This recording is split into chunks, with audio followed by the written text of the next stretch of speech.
भाजपा के पूर्व प्रदेशाध्यक्ष सतीश पूनिया के जोधपुर पहुंचने पर कार्यकर्ताओं ने उनका जोरदार स्वागत किया। भारतीय जनता पार्टी के पूर्व प्रदेशाध्यक्ष सतीश पूनिया ने कहा कि पिछले 10 सालों में लोगों की समस्याओं का धरातल पर समाधान हुआ। मोदी जी की प्राथमिकता महिलाओं की सुरक्षा और भौतिक विकास रहा। इस साल का चुनाव स्वाभिमान का चुनाव है। वे आज जोधपुर प्रवास पर पहुंचे और मीडिया से बातचीत की। पूनिया ने कहा कि वर्ष 2024 का चुनाव परिवर्तन का था, 2019 का भरोसे का, अब 2024 का चुनाव स्वाभिमान का है।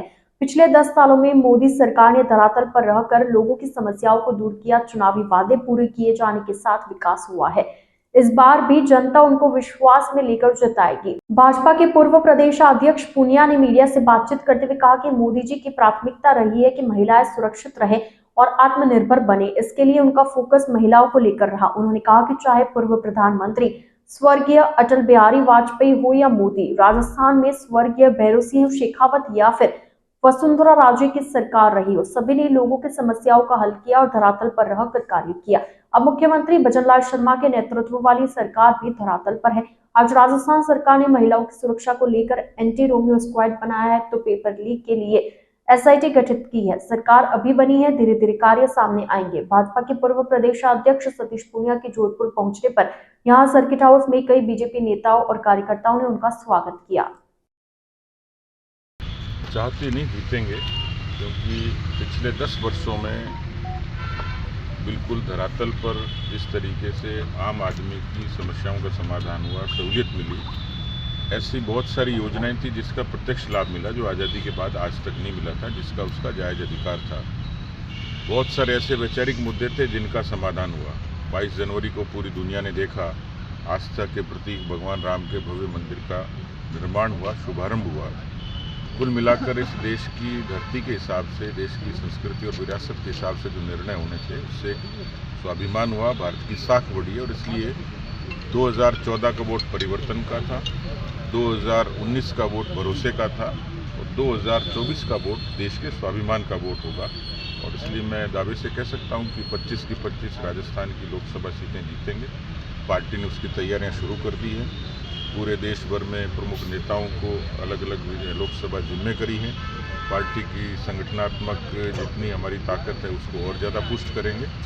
राजनीतिक रूप से और रणनीतिक तौर पर पार्टी पूरे तरीके से तत्पर है। ख्याल से लोकहित की जितनी नीतियां हैं उनका नाम अलग हो सकता है और तरीका अलग हो सकता है। पिछली सरकार की कमजोरी ये थी और कांग्रेस की पिछले 70 सालों की कमजोरी ये रही है, घोषणाएं करती है, नीतियां बनाती है, कागज़ पे रखती है, लेकिन धरातल पर जब क्रियान्विति की बात आती है तो विफल होती है। और कांग्रेस का सत्ता से बाहर रहने का भी कारण यही है। वाजपेयी जी से लेके मोदी जी तक, भैरों सिंह जी से लेके वसुंधरा जी तक और आज भजनलाल जी की सरकार, भारतीय जनता पार्टी की कथनी और करनी में कोई फर्क नहीं है। इसलिए आम आदमी की सहूलियत के लिए, चाहे शिक्षा हो, चाहे स्वास्थ्य हो, पेयजल हो, सड़क हो, स्कूल हो, तमाम इन बातों पर पार्टी ने पूरा एक एक्शन प्लान तैयार किया है। तो आपने देखा होगा किस तरीके से पेपर लीक पर एसआईटी हुई, ईआरसीपी का उसमें घोषणा हो चुकी।